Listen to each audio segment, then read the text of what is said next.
Dear engineers, here are the construction contract contents.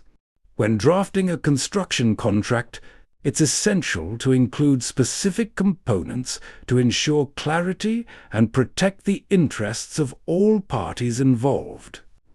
Here's a breakdown of the key contents typically found in a construction contract.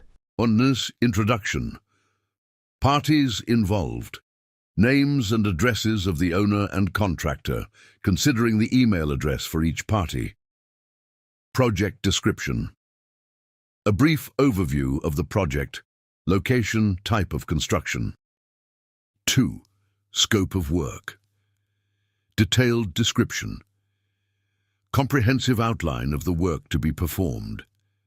Plans and specifications. Reference to any drawings, blueprints or technical specifications. 3. Contract price. Total cost. Breakdown of the contract amount and payment schedule. Change orders. Procedures for handling changes in scope or pricing. 4. Schedule. Timeline. Start date, milestones, and completion date. Delays. Clauses addressing delays and extensions. 5. Payment terms. Payment schedule. Details on progress payments, retainage, and final payment. Payment methods. Accepted methods of payment. 6. Responsibilities of the parties. Contractors' obligations, duties, including quality of work and compliance with laws. Owners' obligations. Responsibilities, such as providing access and timely payments. 7. Permits and regulations. Permitting. Responsibility for obtaining necessary permits and licenses. Compliance. Adherence to local building codes and regulations. 8. Insurance and bonds. Liability insurance. Requirements for contractor insurance coverage. Performance bond. If applicable, details about performance bonds. 9. Warranties. Quality assurance. Warranty on workmanship and materials. Duration of warranties. Time period for which warranties are valid. 10. Dispute resolution. Methods. Procedures for resolving disputes, mediation, arbitration. Jurisdiction. Legal jurisdiction governing the contract. 11. Termination clause. Conditions for termination. Rights to terminate the contract by either party. Attention by either party, not the owner only. Consequences of termination. Obligations and rights upon termination. 12. Miscellaneous provisions. Governing law. State law that governs the contract. Amendments. Procedures for modifying the contract. Notices. Requirements for formal communications between parties. Dear engineers, in conclusion, given that we are in the Middle East, we have a shortage of construction contracts.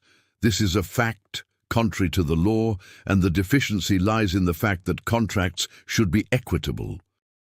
Just as penalties are imposed on the contractor, they should also be imposed on the owner.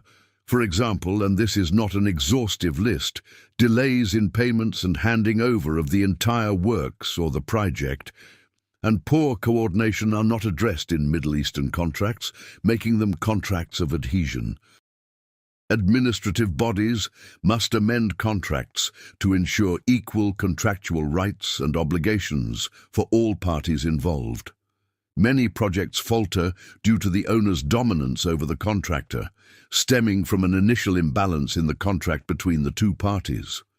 The fairer the contract is between its parties, the better the chances of the project's success, and this necessarily requires giving time and attention to preparing the project documents with greater accuracy.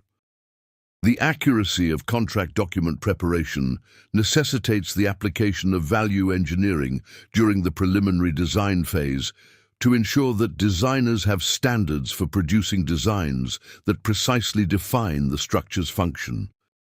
Value engineering is then reapplied during the detailed design development phase to guarantee that project components accurately fulfill their functions. While the costs of applying value engineering may be high, they are incomparable to its results, which ensure that both the project and its components accurately fulfill their functions. Furthermore, the DAB, Directed Arbitration Entity System, a system of engineering arbitration, should be implemented during project execution to expedite the resolution of technical and contractual disputes regarding contract interpretation, in accordance with FIDIC 99.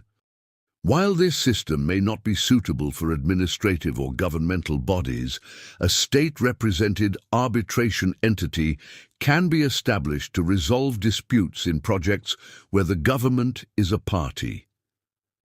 In both cases, the arbitration entity's decisions are binding on both parties. This DAB, whether private or governmental, significantly contributes to faster project completion and reduces the likelihood of disputes reaching the courts, which can result in losses for both parties. Neither the contractor achieves his target profit, nor does the owner get the aims of his project. Therefore, it is worthwhile to introduce these mechanisms into construction contracts, as their benefits far outweigh their costs. Before concluding this discussion on construction contracts, we would like to emphasize that any contract lacking penalties for the owner related to delayed payments, refusal to accept completed work, or poor coordination is illegal. For example, the civil codes of most Arab countries contain provisions obligating the employer to pay IPCs and accept completed work. Furthermore, any assignment of additional work must be in writing. Failure to reflect these provisions in contracts is illegal and often results in contracts that contain elements of adhesion, making them relatively easy to invalidate. This topic is important for each project manager to be studied and considered.